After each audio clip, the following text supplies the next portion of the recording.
50 years old, living with Mama. The others were in prison, and many of them had been killed. And I thought he made a great point. And he said, with all of the power that you have, he was the only one that attached a vision to his power, and that's why his life was so different. And I encourage you to do the same. Because to be successful, to be a peak performer, there's been study done. He was at the University of Chicago at the time, Csikszentmihalyi, and it's like 24 vowels in a row. Don't ask me how to pronounce it. But he wrote about the psychology of flow. You, the people you influence, all have an optimal place of performance, and it's between boredom and anxiety. Let's face it, does anybody do a good job when they're bored? If you're supervising people and they come to work bored, what do you get out of them? Not a lot. Their body has shown up. You almost wish they would have stayed home. You're right.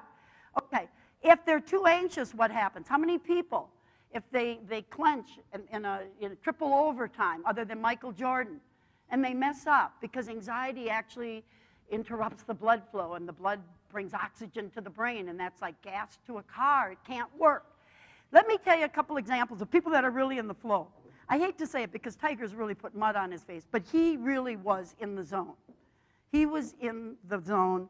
Michael Jordan is somebody that really knows what being in the flow is about. Wynton Marsalis was one with his horn. This is what you want to strive for. Let me give you an example. Did anybody see Sarah Hughes at the Olympics? Did anybody see Sarah Hughes skate back in Utah? Anybody? It was a happening, was it not? I remember watching it and thinking, oh my gosh, this woman has no body. She was all spirit.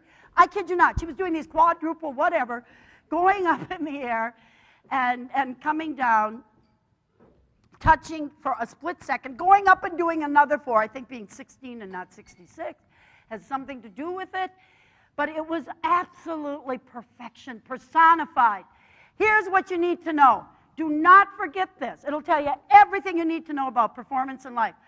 When she was done, guess what they did? They had a video of her when she was 6 years old. How many of you have taken pictures 2 months ago and you don't know where the video is? They were expecting a victory. You know, it's like water, water everywhere, and yet the fish are just dying of thirst. You have to expect victory to ever get it. So Sarah is there at 6 years old, cute little bangs, a medallion. Do you see how they were already positioning her for success? They were putting in the role at 6 years old of being a champion. She said this, when I grow up, I'm going to go to the Olympics and get a gold medal. I can hardly wait for it to happen. Couple things. What did she say? She knew exactly what she was going to do. She was clear on her vision. Number 2, you decide how high you're going to fly, but you also choose your limitations. She wasn't going to go for the bronze or the silver or the platinum. She was going for the gold. It is a choice. And then she said, I can hardly wait for it to happen. If you have any doubt at all, it will sabotage your intentions and your dreams and your goals. You have to be totally confident. I can hardly wait for it to happen. And I promise you, if you practice exactly what Sarah did, it will make a difference. So, when we're talking about Mr. Johnson, these are the kids that he left behind as he moved on. In the book Winning, I interviewed a gal by the name of Bonnie St. John. Some of you may have heard her speak. She's a speaker. Let me tell you a little bit about Bonnie. She grew up in California, Southern California. Not a lot of money. Young African-American girl, only one leg. She had cancer. Back in those days, if you had cancer, you just cut it off. You cut the cancer off. And a white gal with lots of money and 2 legs came up to her and said, Bonnie, do you want to go skiing? Do you see the power of expectation? What, me ski? It's not cheap. I don't have money. I don't have 2 legs. Do you know that within a year, Bonnie was skiing at the Paralympics in Austria? But here's the interesting thing.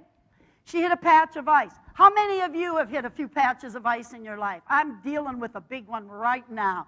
Do you guys know what I'm talking about? It's tough. But you know what she said? Half the people, when they hit the patch of ice, they all fell down.